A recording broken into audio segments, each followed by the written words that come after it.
अर्थसंकल्पात घोषणा करण्यात आलेल्या पंतप्रधान धनधान्य कृषी योजनेची अंमलबजावणी आजपासून देशातील 100 जिल्ह्यांमध्ये सुरू होणार आहे। महाराष्ट्रातील 9 जिल्ह्यांचा या योजनेमध्ये समावेश करण्यात आलाय।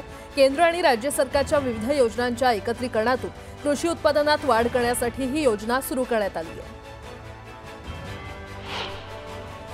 रेल्वे रूळ, ओव्हरहेड वायर, सिग्नल यंत्रणा आणि अभियांत्रिकी कामं करण्यासाठी रविवारी हार्बर मार्ग आणि पश्चिम रेल्वेवर ब्लॉक घेण्यात येणार आहे। मात्र छत्रपती शिवाजी महाराज टर्मिनस कल्याण दरम्यान मुख्य मार्गावर कोणताही मेगा ब्लॉक नसेल।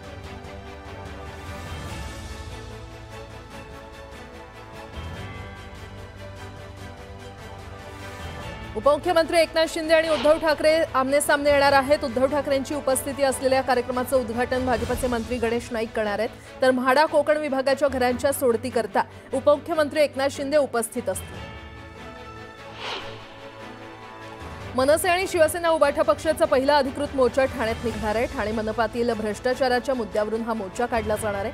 त्यामुळे राज ठाकरे आणि उद्धव ठाकरे आगामी पालिका निवडणुकीमध्ये एकत्र लढणार का यावर चर्चा सुरू झाली आहे।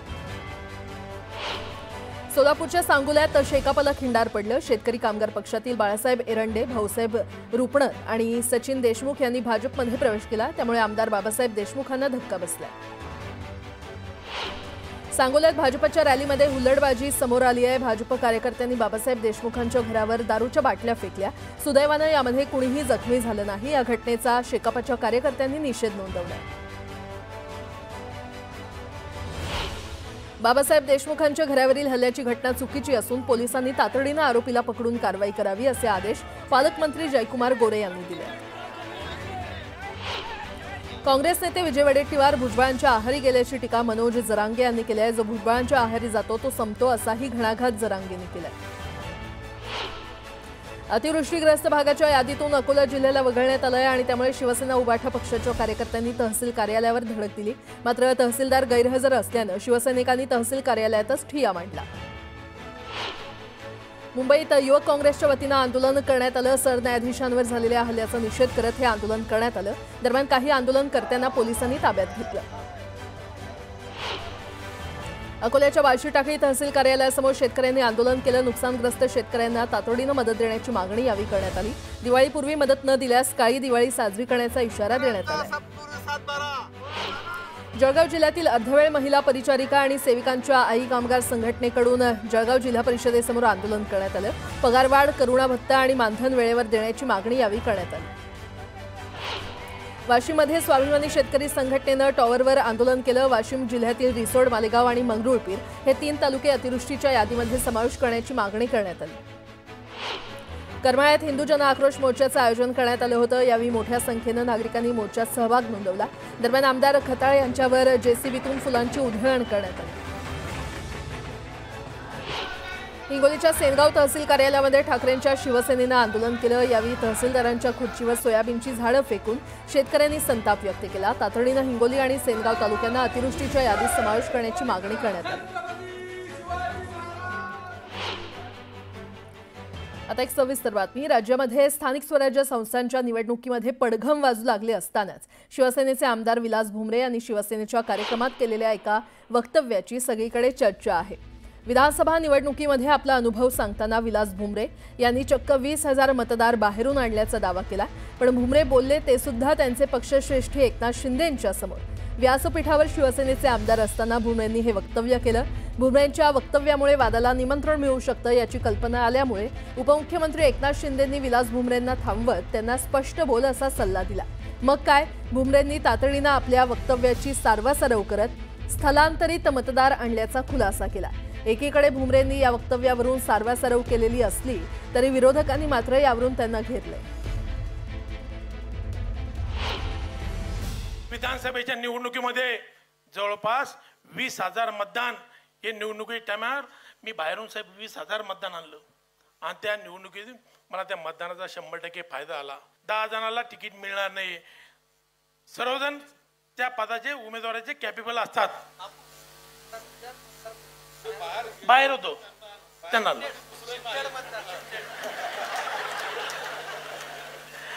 माझ्या मतदारसंघातलं 20,000 मतदान हे बाहेर स्थलांतरित झाले होते। त्या लोकांना मी मतदानाच्या दिवशी घेऊन आलो साहेब।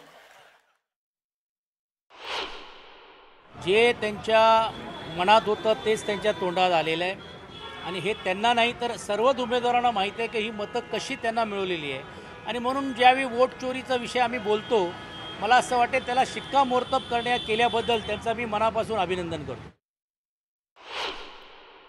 विलास भुमरेंनी आता 1 लाखाची मदत त्या शेतकरी आत्महत्याग्रस्त घरात पाठवली, ती बातमी लावा ना तुम्ही।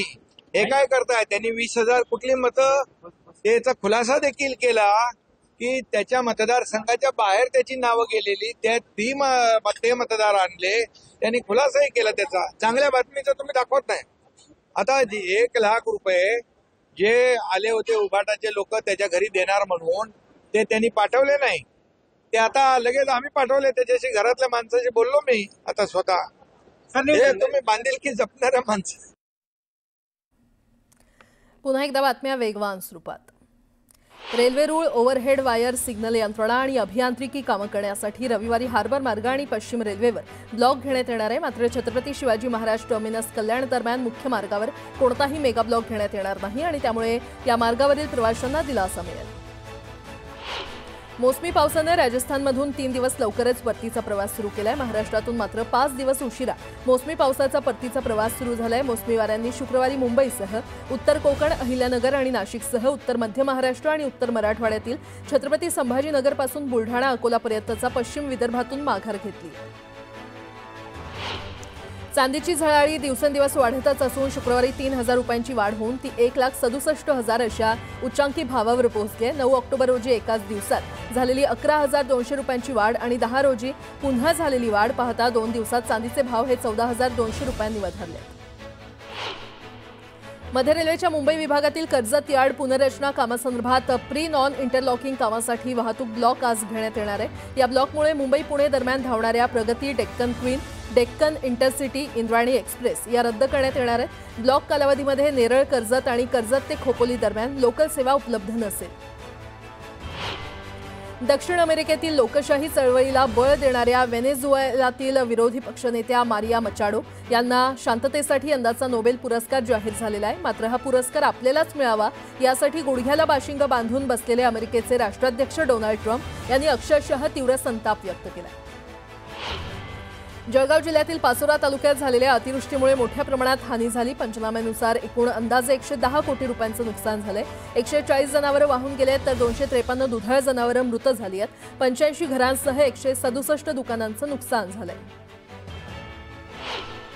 जळगावच्या कानळदा गावात महर्षी वाल्मिकी ऋषी जयंतीनिमित्त भव्य मिरवणूक काढण्यात आली। यावेळी पालकमंत्री गुलाबराव पाटलांनी ठेका धरत उपस्थितांचा उत्साह वाढवला। चाकणच्या कुरुळी येथे तळेगाव उरुळी बायपास रेल्वे प्रकल्पाच्या विरोधात जन आंदोलन करण्यात आलं।